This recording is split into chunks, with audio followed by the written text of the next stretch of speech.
मैं आपको स्टेट से कह रहा हूं, पूरे हिंदुस्तान में विधानसभा के चुनाव, लोकसभा के चुनाव चोरी किए जा रहे हैं। A few moments later.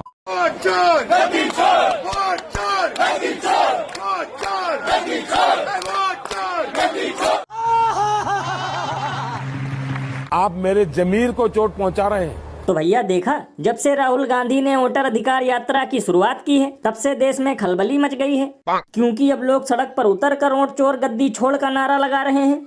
तब तो लल्लन भैया ये सब देखकर मोदी जी के साथ साथ पूरी बीजेपी रो रही होगी, क्योंकि कहाँ ये 2047 तक बने रहने का बना रहे थे प्लान, और कहाँ 2025 में ही लोगों ने बोना शुरू कर दिया धान।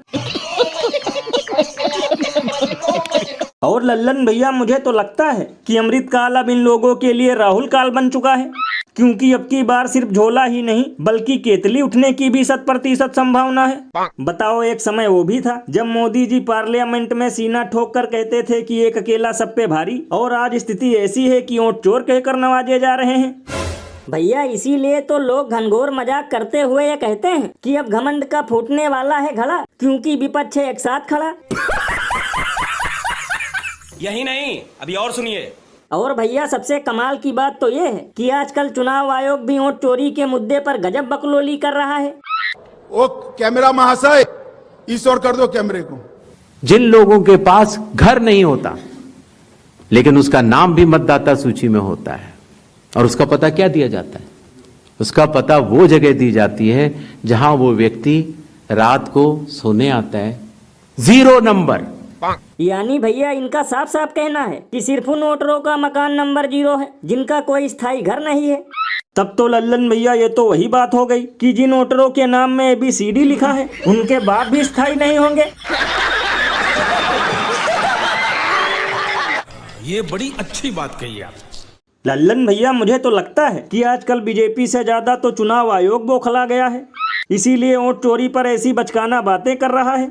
बताओ, कहीं वोटर लिस्ट में निर्वाचक का नाम मोहम्मद सनाउल्लाह और पति का नाम अरविंद कुमार है, तो कहीं निर्वाचक का नाम नेहा कुमारी और माता का नाम इलेक्शन कमीशन ऑफ इंडिया है। फिर भी इस मुद्दे को ऐसे गोल गोल घुमाया जा रहा है मानो जैसे गड़बड़ी चुनाव आयोग में नहीं बल्कि वोट चोरी का भांडा फोड़ने वालों में हो। भैया इसीलिए तो लोग घनघोर बेइज्जती करते हुए ये कहते हैं कि कल को गोदी मीडिया के दलाल एंकर भी यही कहेंगे कि सिर्फ उन मुस्लिम वोटरों के पिता का नाम हिंदू है जो आज से हजारों साल पहले जिहाद का शिकार हो गए थे। और अभी तो रुको, क्लाइमैक्स अभी बाकी है।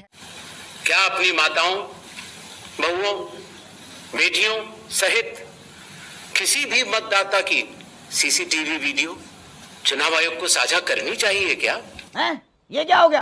ये क्या सुन रहा हूँ मैं? तो भैया देखा, कल चुनाव आयोग का पूरा प्रेस कॉन्फ्रेंस ही ऐसा था कि जिसे सुनकर बहरे भी जोर जोर से हंसने लगे।